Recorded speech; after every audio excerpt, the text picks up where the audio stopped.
Bom dia, queridos, graça e paz do Senhor. Hoje é domingo, dia do Senhor, e com alegria nós estamos chegando até você para mais um momento da nossa EBD em Casa, a nossa escola bíblica discipuladora. E temos aqui a nossa revista nova, preparada pela Convenção Batista Fluminense, a revista Palavra e Vida, para estudarmos assuntos que vão valorizar a nossa vida espiritual para o nosso crescimento, e a série de lições Multiplicando Discípulos, o legado de Paulo a Timóteo. Essas lições foram escritas pelo pastor Davidson Pereira de Freitas. A lição de hoje é a lição de número 2, baseada em 1 Timóteo, capítulo 1. O tema principal, chamado e propósito do discipulado. Nosso texto áureo, a nossa devocional de hoje, 1 Timóteo 2, de 11 a 15, que diz assim: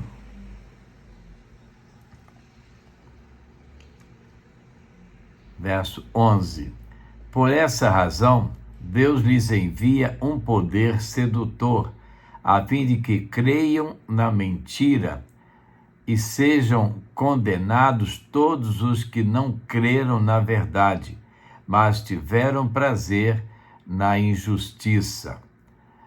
Exortação à perseverança.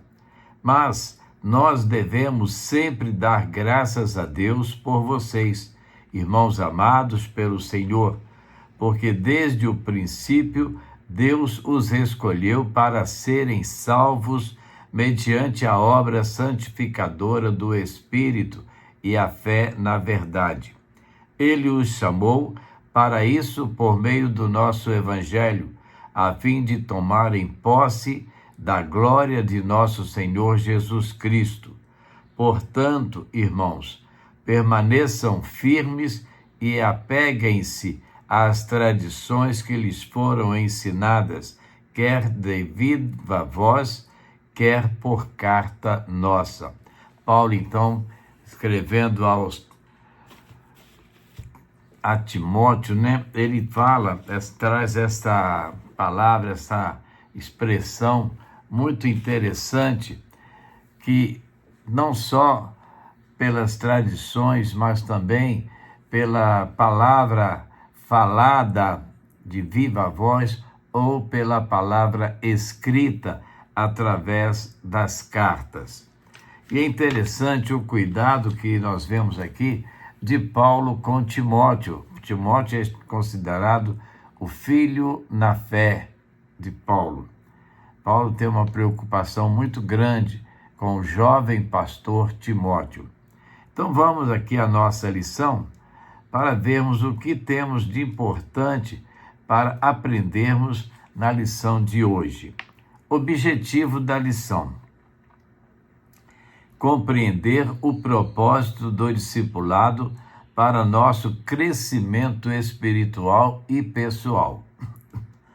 A carta de Paulo a Timóteo é um dos documentos mais ricos para quem deseja entender como deve ser o discipulado cristão verdadeiro. Escrita em um contexto em que a igreja primitiva enfrentava grandes desafios.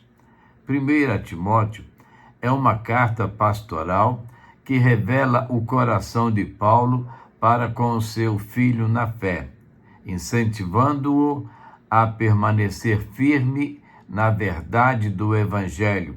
Neste primeiro capítulo, Paulo estabelece os fundamentos essenciais para que qualquer discípulo, seja ele jovem ou adulto, recém-convertido ou líder maduro, compreenda seu chamado e viva com propósito. Interessante, falando em propósito, eu estava lendo ontem alguma coisa que diz assim: Todas as manhãs, ao acordar, dê graças a Deus e saiba que, se você acordou, é porque Ele tem um propósito para a sua vida. Coisa linda, né? Sabemos que Deus tem propósito para nossas vidas. Só falta nós atendermos a este propósito, nós nos deixarmos envolver por este propósito de Deus para nós. Então vamos lá, continuando, né? Neste primeiro capítulo, então, nós vamos ver aí os fundamentos essenciais e quais os propósitos de Deus para nós. É importante lembrar que o discipulado não é um conceito abstrato ou um programa religioso, mas uma jornada diária de transformação sustentada pela graça de Deus e que envolve lutar contra falsos ensinamentos, manter a fé pura e perseverar no caminho que Deus traçou para cada um de nós. Então vamos ao primeiro momento da nossa lição. Contexto histórico e cultural. No início do século I, quando Paulo escreve essa carta a seu discípulo Timóteo, as comunidades cristãs estavam crescendo rapidamente, mas também enfrentando ameaças internas, como heresias, divisões e falsas doutrinas que distorciam o Evangelho, além da forte ameaça externa da perseguição realizada pelo Império Romano. Essa carta faz parte do conjunto de cartas paulinas chamadas de cartas pastorais, junto com 2 Timóteo e Tito. Provavelmente foi escrita em Macedônia, enquanto Timóteo estava em Éfeso, cidade estratégica e de grande influência na Ásia Menor. Timóteo era um jovem líder pastoral encarregado de orientar a igreja em Éfeso, um ambiente marcado por influência de religiões pagãs, filosofias falsas e muita confusão espiritual. Paulo, que já passou por uma profunda conversão e foi um dos maiores apóstolos, não apenas dá ordens, mas compartilha seu testemunho pessoal, mostrando que o discipulado é, antes de tudo, uma experiência de graça e misericórdia. Éfeso era uma metrópole influente, famosa pelo templo de Ártemis, uma das 7 maravilhas do mundo antigo. Pela riqueza comercial e por sua religiosidade pagã, era um centro de cultura helenista e de pressões sincréticas, misturando ideias judaicas, filosóficas e místicas. A igreja local enfrentava muitos desafios. Vamos citar alguns desses desafios. Falsos ensinamentos e heresias, provindo de judeus legalistas e especuladores gnósticos. Problemas de autoridade e estrutura. Havia necessidade de nomear presbíteros e diáconos confiáveis. Conduta inadequada no culto. Confusão de papéis e desordem no ensino. Desvio de foco do Evangelho. Alguns líderes estavam mais interessados em discussões vazias e em lucro pessoal. Interessante, né? Já naquele tempo, nós víamos líderes preocupados em que a igreja contribuísse muito para que eles pudessem enriquecer-se, já querendo o lucro, o dinheiro, ao invés de pensar na salvação para aquelas pessoas perdidas. A cultura de Éfeso valorizava o poder, o status, a retórica e o culto aos deuses. Isso contrastava com a proposta do Evangelho: serviço humilde, liderança piedosa, fé viva e amor sacrificial. Além disso, a mulher na cultura local tinha crescente influência religiosa, especialmente nos cultos a Ártemis, o que pode explicar parte das instruções no capítulo 2. A ênfase em genealogias, mitos e rituais exteriores era típica das seitas judaizantes e das influências gnósticas. Então nós vemos aí não só a influência feminina na cultura local, por causa da deusa que eles seguiam. Então, uma crença idolátrica, uma crença fora do contexto do Evangelho de Cristo Jesus. E ainda aquela preocupação em status, em poder, em estar em destaque, em ser admirado, valorizado materialmente. O pano de fundo da carta mostra que discipulado não é apenas conhecimento ou participação em rituais, mas formação de caráter, integridade doutrinária, fidelidade no ensino e disposição para sofrer pelo Evangelho. O discipulado envolve também 3 coisas: transmitir o Evangelho com fidelidade a novas gerações, viver com coerência diante dos de dentro e de fora da igreja, combater heresias com firmeza, mas com amor e sabedoria.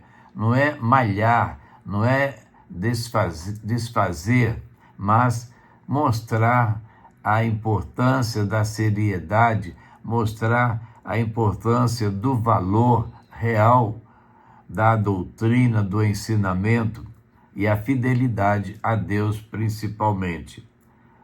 Então, coisas que a gente precisa ainda hoje, ou nos dias atuais, continuar batendo nessa tecla, mostrar que o cristianismo é algo muito sério, não é uma brincadeira. Os cultos não são meros espetáculos ou shows para a alegria do povo, como alguns grupos estão fazendo atualmente, mas uma coisa com seriedade, falar da importância do Evangelho, da importância da salvação, mostrar às pessoas que Cristo veio, morreu para que nós fôssemos salvos, e Ele ressuscitou para garantir a cada um de nós a vida eterna. Agora, segundo momento da nossa lição, a importância do discipulado. Paulo inicia identificando-se como apóstolo de Cristo Jesus, designado para propagar o Evangelho que traz vida e esperança. Ele enfatiza a sua autoridade apostólica e o verdadeiro Evangelho que ele recebeu. Ele alerta contra falsos ensinamentos que desviam os irmãos da fé. Essa introdução nos lembra de que o discipulado começa com o compromisso de preservar a verdade. Ele dirige sua carta a Timóteo, seu companheiro e discípulo, com uma autoridade amorosa, com carinho, falando com seriedade, mas sem aquela atitude grosseira que muitas vezes o líder usa para com seus liderados.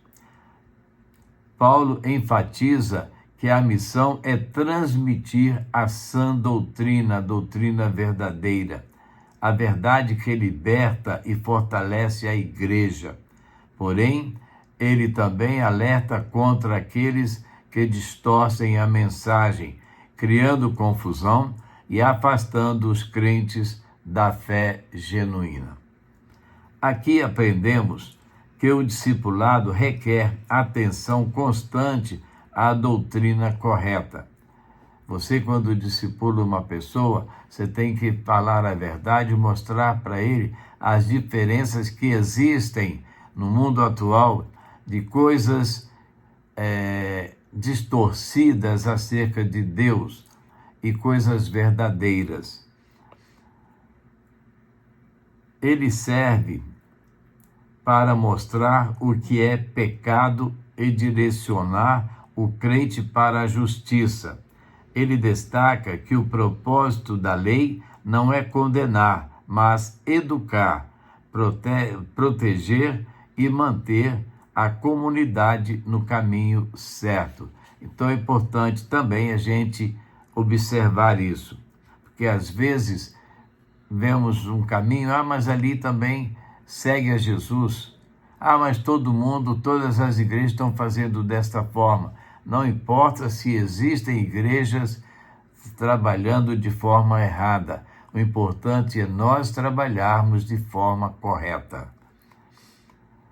O discipulado, portanto, não é legalismo, mas uma vida guiada pela consciência, transformada pela graça e marcada por um coração transformado que busca a justiça.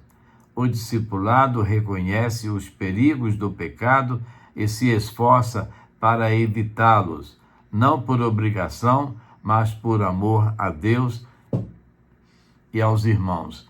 Então, se nós não formos atentos à seriedade da vida cristã e do Evangelho, nós vamos cair no pecado. O pecado é traiçoeiro e nós precisamos estar vigilantes. Pedro diz que nós precisamos vigiar, porque o diabo, nosso adversário, anda em derredor procurando um momento para nos derrubar. E se nós vacilarmos, ele nos derruba. Um dos momentos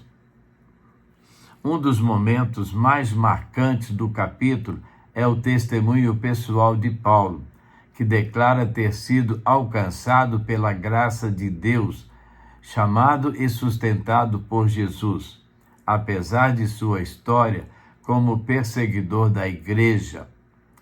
Então, de perseguidor a perseguido.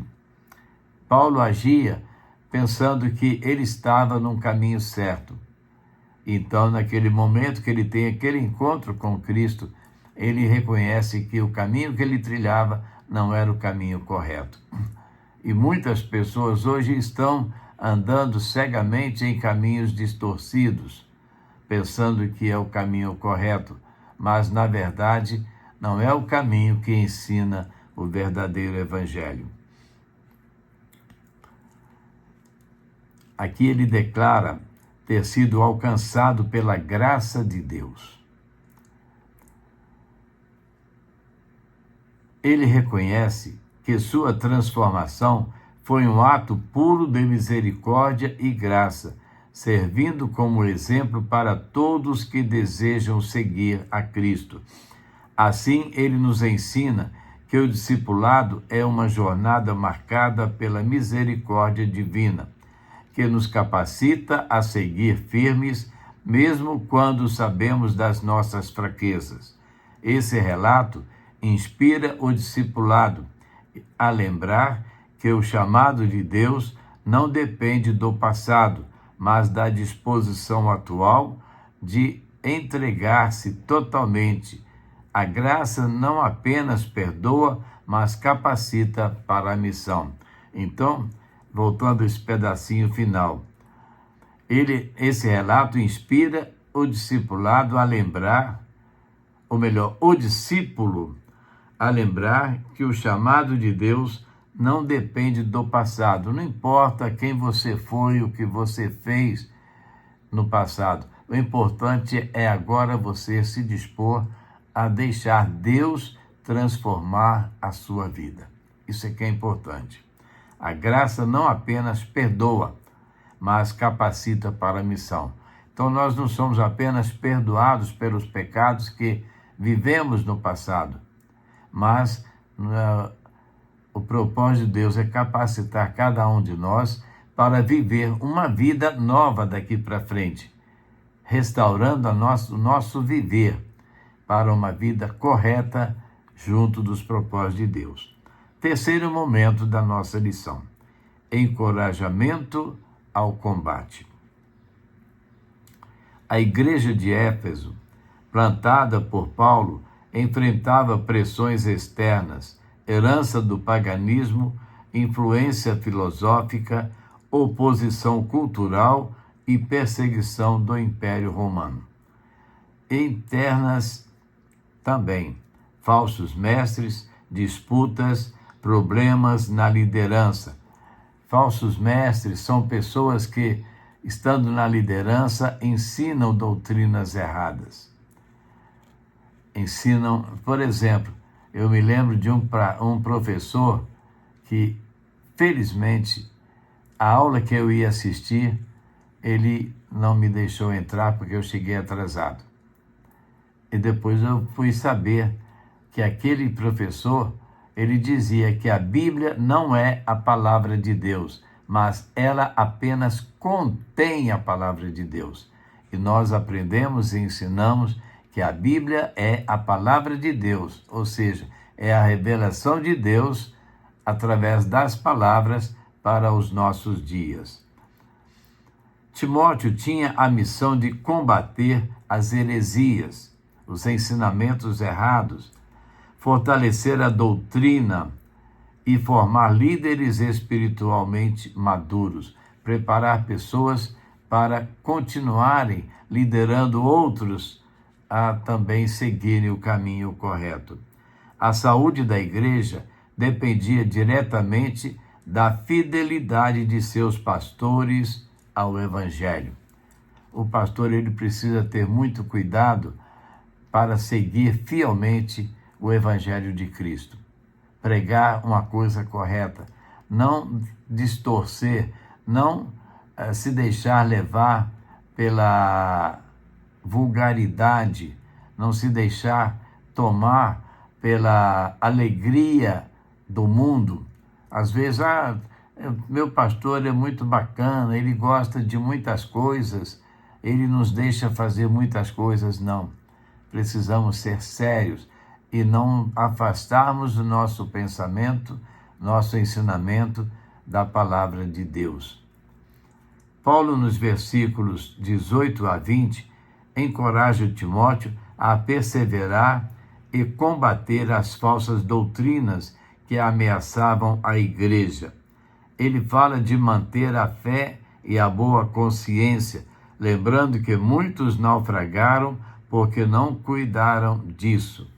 E a gente vê hoje alguns pastores que foram pastores de renome no passado, atestando que a Bíblia está desatualizada, a Bíblia precisa ser reescrita, a Bíblia, e tem tanta coisa, aí muda completamente o sentido daqueles ensinamentos que vêm desde o passado.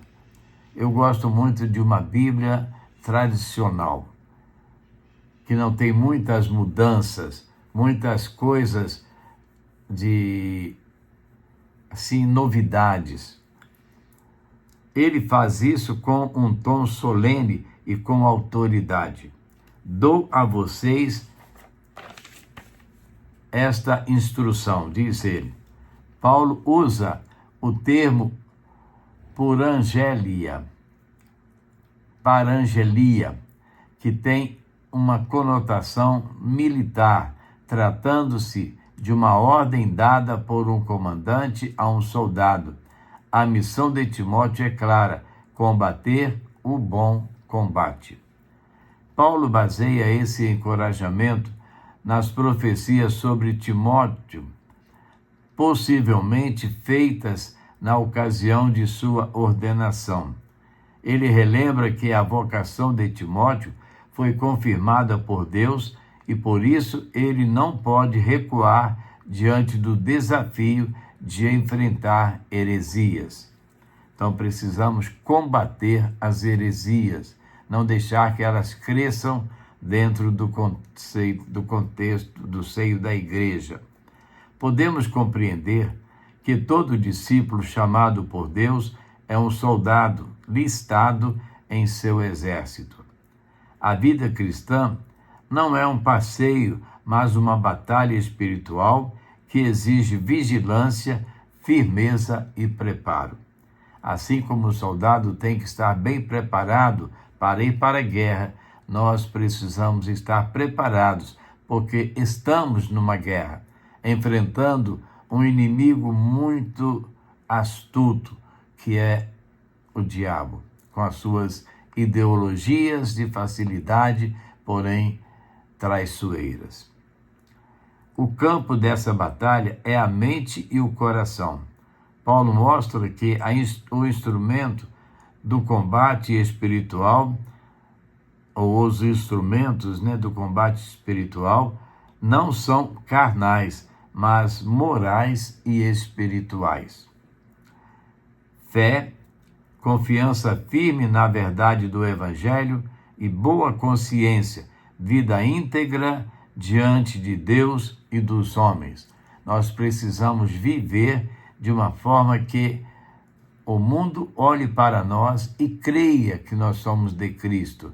Creia quando falamos de Cristo para eles, para as pessoas que se dispõem a nos ouvir. É muito triste quando você vive uma vida que está desconexa com o propósito do Evangelho. Rejeitar esses fundamentos resulta em tragédia, um naufrágio. Paulo usa essa metáfora do naufrágio. A fé de alguns foi destruída porque abandonaram a verdade e viveram de forma desonesta.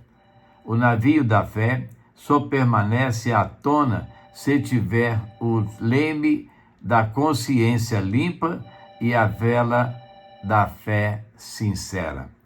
Conclusão. A luta do discípulo é diária e exige vigilância espiritual. Perseverar significa manter-se firme mesmo diante das tentações e dificuldades, confiando no Senhor para vencer. Um discipulado verdadeiro protege a fé e alimenta a consciência com a palavra e a obediência. Qualquer ensino que desvia disso, por mais eloquente que pareça, leva à destruição espiritual. Não é a eloquência do discurso, mas a seriedade e sinceridade da palavra que está sendo pregada. Paulo cita claramente 2 exemplos de naufrágios na fé. Ele usa uma expressão dura, os quais entreguei a Satanás, mostrando uma firmeza na disciplina como uma medida corretiva e pedagógica, para que aprendam a não blasfemar. O combate às heresias exige coragem e firmeza. Não basta proteger a verdade. Às vezes devemos confrontar o erro com disciplina firme, mas que tenha a intenção de ajudar no crescimento espiritual e realinhamento com os propósitos de Deus. Uma pessoa pode, de repente, ouvir alguma coisa, até que pareça verdade, e se pender para aquele lado. Então, o que temos que fazer? Mostrar que, na verdade, aquilo é errado, aquele caminho que está sendo dito é errado. Não é daquela forma. Por exemplo, uma vez, eu estava numa peixaria lá na praia e estava tocando no rádio lá um hino. Aí eu falei para a dona da peixaria, bonito esse hino. Aí ela disse, eu sou evangélico? Eu falei, sou. Ela disse, eu também sou, É tão bom ser crente porque Deus dá tanta coisa boa para gente. E eu fiquei parado ali e falei, por quê? A senhora é crente só porque Deus dá coisa boa? Nós temos que ser crentes para servir a Deus, não pelo que Ele dá para nós, mas pelo que Ele é para nós, que Ele significa. O encorajamento de Paulo a Timóteo ainda é atual nos dias de hoje e nos faz uma exortação. Não recuemos diante do erro. O discipulado genuíno exige fidelidade à fé, integridade de consciência e disposição para combater o bom combate. Não podemos recuar diante do erro. Se tem um erro, nós temos que combater o erro para eliminar o erro e firmarmos num propósito seguro. Agora, finalizando a nossa lição, para você pensar e refletir nessas palavras. Primeiro, o que o chamado de Paulo para Timóteo nos ensina sobre o propósito do discipulado? Você pensa aí, o que você acha, o que você aprendeu nesse estudo que seja importante? Paulo queria ensinar o que para Timóteo? Segundo, qual é a importância da graça na sua vida de discípulo? Você tem experimentado essa graça de forma transformadora? Você tem consciência de que você foi transformado pela obra do Espírito Santo, mediante a sua fé em Cristo? Está disposto a seguir este ensinamento que você recebeu? E, finalmente, como podemos reconhecer heresias hoje que ameaçam a fé da igreja?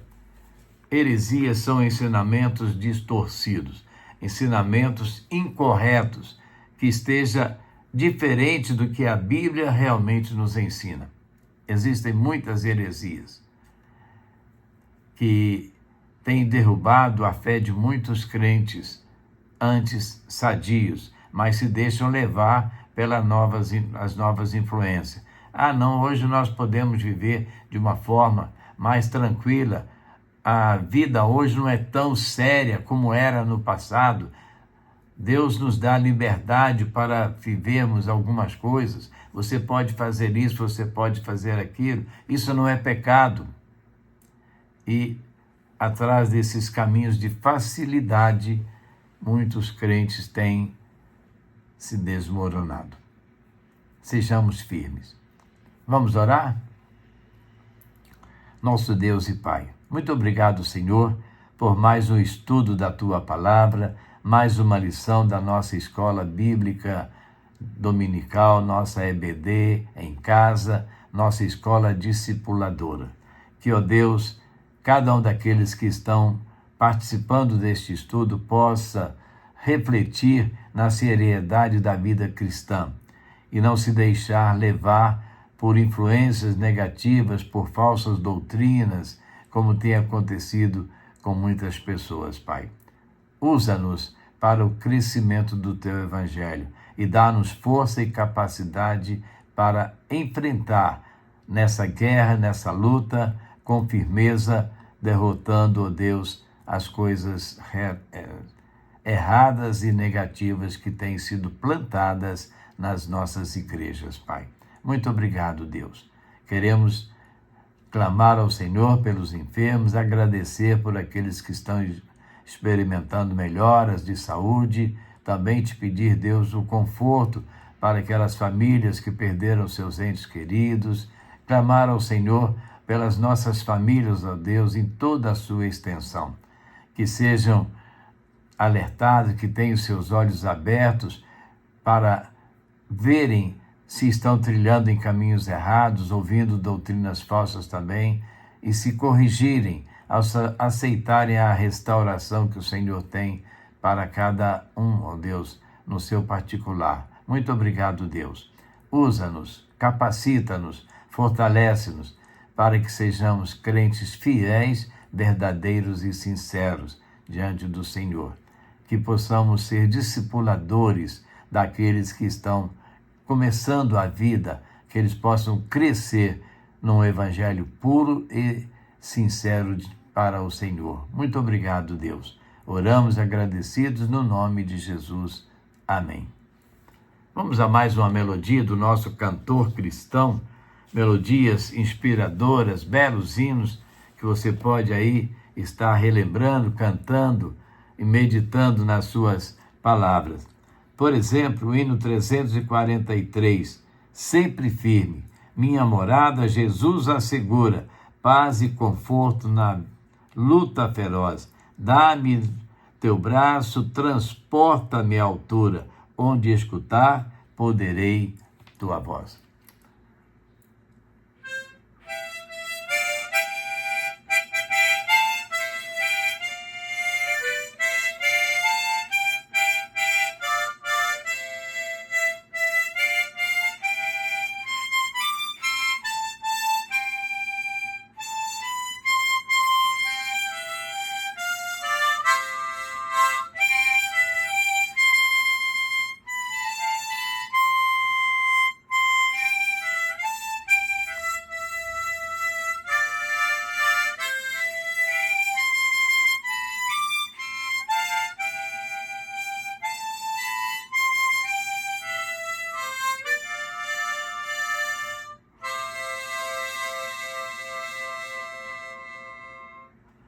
O coro desse hino diz: vem dar-me paz, ó meu Jesus, dá-me teu braço, ó Cristo, vou perecendo longe da cruz, e eu em clamar insisto. Que nós possamos continuar clamando ao Senhor, para que Ele venha nos abençoar. E assim, queridos, estamos chegando ao final de mais uma EBD com você, nossa Escola Bíblica Dominical Discipuladora, aí no seu lar, onde você esteja podendo assistir.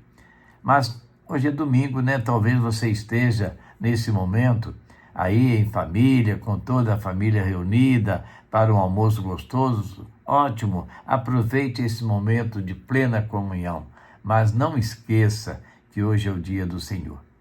E nós esperamos ver você na casa do Senhor, logo mais às 19h30.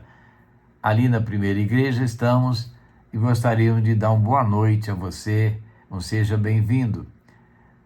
Mas se você está frequentando uma outra igreja, vá ouvir a palavra de Deus, participe do culto. Não fique em casa apenas assistindo o culto pela internet, mas participe do culto. É muito bom quando nós participamos, cantamos, cumprimentamos uns aos outros, estamos todos reunidos num só propósito, adorar ao nosso Deus. E amanhã, segunda-feira, iniciando a nova semana, se Deus permitir, estaremos aqui de volta, trazendo para você a nossa devocional, uma nova reflexão para o crescimento da nossa vida espiritual. A todos um bom dia, na graça e paz do Senhor Jesus. Amém, queridos? Fica com Deus.